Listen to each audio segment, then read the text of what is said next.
Alors, c'est bon chérie, il est arrivé cette nuit. Devine comment il s'appelle? Oui, bah tu devineras pas de toute façon. Il s'appelle Camille.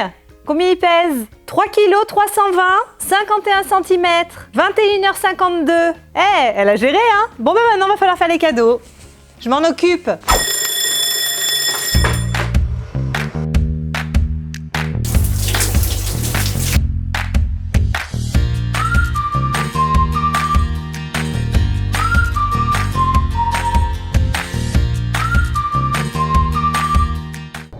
La semaine passée, j'ai une anecdote que je vais tout de suite vous raconter parce que ça va lancer la thématique du jour. Quand je monte dans ma voiture, la première action que je fais, c'est de mettre la musique. Bah ouais, faut que je sois un petit peu dans l'ambiance. Donc soit je suis version playlist pour avoir un son que j'aime et que j'ai choisi, soit je suis un peu aventurière et j'allume la radio. Quand j'allume la radio, il faut que je sois sûre de tomber sur un son qui me plaît. Donc de façon générale, sur mon volant, j'actionne ma petite molette jusqu'à tomber sur une musique qui me plaît. Et là, je suis tombée par hasard sur une station que je ne connaissais pas, mais avec un son que j'avais pas entendu depuis plusieurs années. Je me suis arrêtée sur le supermarché, bon j'étais déjà sur le parking, j'ai écouté la chanson de bout en bout et ça faisait « C'était le mois de février, ton ventre était bien rond ». Nana, je vais vous faire c'est la suite, hein, bien entendu, Phil Barnet.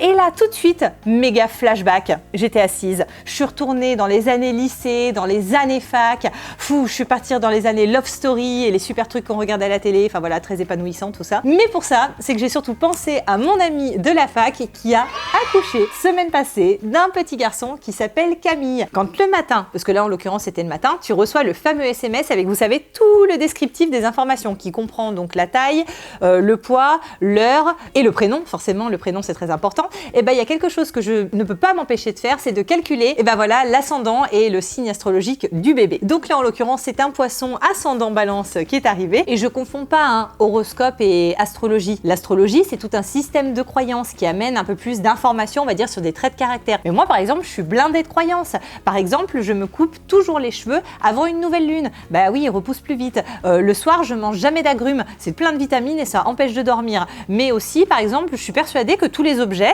ils ont certainement une vie la nuit. Bah oui, par exemple moi je remercie ma voiture. Après un long trajet, j'ai souvent tendance à lui tapoter quand personne m'entend sur le haut du toit et je lui dis bravo, t'as fait un beau trajet, continue comme ça. Résultat, elle est jamais en panne et j'ai jamais eu d'accident. Je touche du bois. Eh ben ouais, ça fait de mal à personne un peu de croyance. J'ai un peu dévié là, non? On va revenir en arrière. L'idée c'était de donner des petites astuces sur quoi offrir à une naissance. Bah oui, parce qu'il faut que je fasse des cadeaux maintenant à Camille qui est arrivée. Donc pour ça, il y a plein de façons d'organiser un petit peu l'arrivée d'un bébé. La plupart du temps, les parents sont organisés et prévoient une liste de naissance. S'ils sont vraiment organisés, ils l'ont envoyé avant la naissance, ce qui fait que les gens ont pu prévoir de participer. Mais souvent, quand le bébé arrive, on a déjà eu besoin des choses, donc la liste est clôturée. Quand on reçoit le SMS, on se retrouve le bec dans l'eau à pas savoir quoi offrir. Et pour ça, je vous ai fait un petit panel de choses qu'il faut faire et des choses qu'il faut peut-être éviter. Premier conseil que je vous donnerais, c'est déjà de vous renseigner auprès des parents avant ou après la naissance sur la décoration générale de sa chambre. Parce que les parents, la plupart du temps, ont prévu soit une thématique couleur, soit une thématique univers. Et ça serait dommage de faire totalement à côté, sous peine que votre cadeau se termine directement sur un site de revente ou au fond du placard. Je parle en connaissance de cause. Pour moi, par exemple, qui a accouché il y a un peu plus d'un an, la thématique de la chambre était, vous vous doutez, autour de l'univers marin. Bah oui, c'est un thème qui me plaît beaucoup. Mon fils en plus est poisson, comme par hasard. C'est vraiment un hasard vraiment parfait.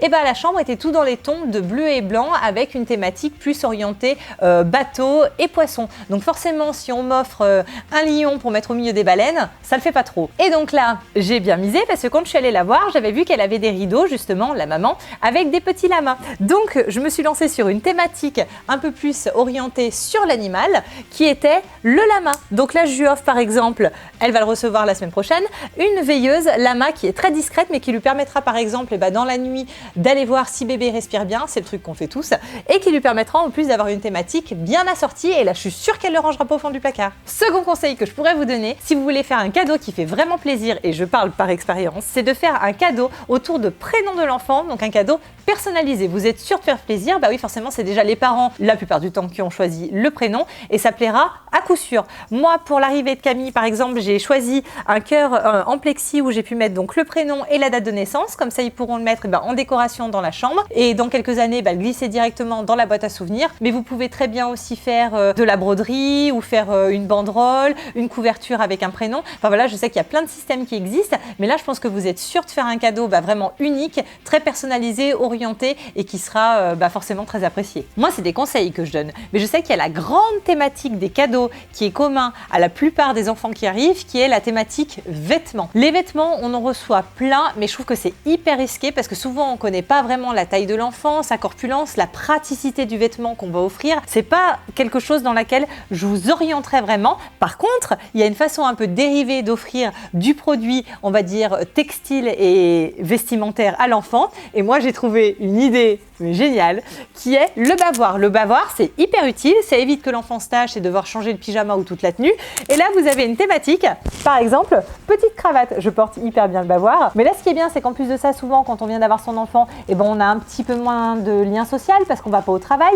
Avec là, vous aurez l'impression d'être en version réunion avec Baby Boss. Vous êtes sûr de vous passer de belles photos et surtout de rigoler un petit peu. Quand on devient parent, on apprécie globalement de recevoir des cadeaux. Qui va s'en plaindre? Mais c'est vrai que si le cadeau peut allier praticité, utilité et esthétisme, c'est un vrai plus. Et pour ça, je vous ai déniché l'idée cadeau mais du siècle, la star des cadeaux que tous les parents peuvent recevoir et surtout que vous aussi pouvez offrir. Parce que moi, je sais que j'en ai offert plein. Il s'agit d'un tapis pour ranger les jouets. Mais c'est pas n'importe quel tapis, c'est un tapis qui va se transformer en sac. C'est-à-dire que vous avez votre petit qui va jouer par terre. Vous mettez un cadre, on va dire virtuel, au sol. L'enfant fait son espace de jeu. Une fois que vous avez terminé, hop, on recentre tout au milieu du sac. Et là, vous allez tirer les ficelles, vous mettez directement à l'épaule et vous pouvez emmener de partout tous les jouets de votre enfant. C'est la solution miracle pour éviter en plein milieu de la nuit le cliché de je marche sur une pièce et je m'explose le bas du pied. Si on suit tout le cheminement, tout à l'heure, je vous ai dit qu'il fallait se caper sur l'univers et la thématique de la chambre de l'enfant pour être sûr de faire un cadeau qui plaît. Là, avec cette idée de cadeau de tapis, vous êtes sûr de tomber juste parce qu'il existe plein de modèles. Vous allez avoir par exemple le circuit de voiture, le circuit de train. Pour les plus petits, vous allez avoir Sophie la girafe. Moi, j'ai reçu pour la thématique océan un tapis avec des baleines. Donc, je sais que vous allez forcément trouver à un moment donné votre plaisir au sein de tous les tapis qui existent. Quand on devient jeune parent, il faut surtout pas oublier, mais là, c'est beaucoup plus facile à dire qu'à faire, c'est qu'on est lui, elle, nous, et prendre du temps à deux, c'est pas toujours évident. Mais il y a toujours un moment donné dans la journée où on arrive à se caler pour manger ensemble. Et le moment idéal pour moi, en tout cas, je pense que c'est le petit déjeuner. Alors le petit déjeuner, il peut être à 4h du mat, à 8h, à 16h de l'après-midi, c'est selon le rythme de bébé. Et là, il n'y a que vous qui allez le savoir quand bébé sera arrivé. Mais moi, j'ai voulu lui faire un cadeau thématique autour forcément du lama. Un petit clin d'œil pour qu'elle puisse prendre des petits déjeuners, attaquer la journée du bon pied, être en forme et surtout profiter d'un temps à deux en amoureux. Camille, il est pas né dans la région, donc vu que je vais pas le rencontrer tout de suite, ce que je vais faire, c'est que je vais préparer des jolis paquets cadeaux. Je vais tout envoyer aux parents, comme ça ils seront super contents, je pense, entre deux couches, deux biberons, deux petites siestes, de découvrir les cadeaux. Je vais ajouter ma traditionnelle carte de félicitations pour votre petit cœur.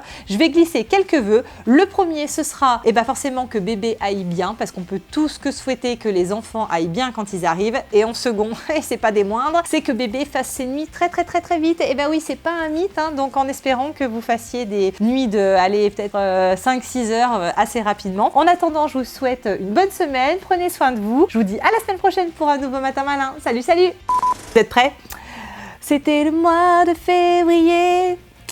Non mais Paul, si tu rigoles, je peux pas.